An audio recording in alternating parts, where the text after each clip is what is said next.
BNP কখনোই জনগণের দেওয়া আমানতের অমর্যাদা করেনি বলে মন্তব্য করেছেন বিএনপি মহাসচিব মির্জা ফখরুল ইসলাম আলমগীর।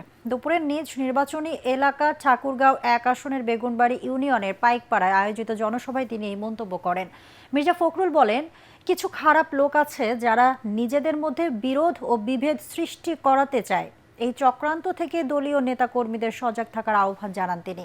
হিন্দু সম্প্রদায়ের যে কোনো সমস্যায় পাশে থাকারও কথা জানান মির্জা ফখরুল।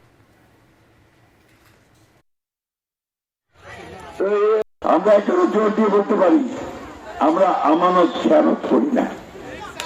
আমরা যে ভোট নেই আমরা কাজ করার চেষ্টা করি। আমরা এই ভোট নিয়ে আমরা ঘুষ চাই না। আমরা স্কুলের মাস্টার, টিচার, দপ্তরের চাকরির জন্য আমরা ঘুষ নিব না, নিতে না, নিজে দেবো না কাউকে। আমরা কোনো চাকরির জন্য পয়সা নিব না, কোনোদিন নিব না, এবং অন্যরা যেন না নিতে পারে সেই ব্যবস্থা আমরা করবো।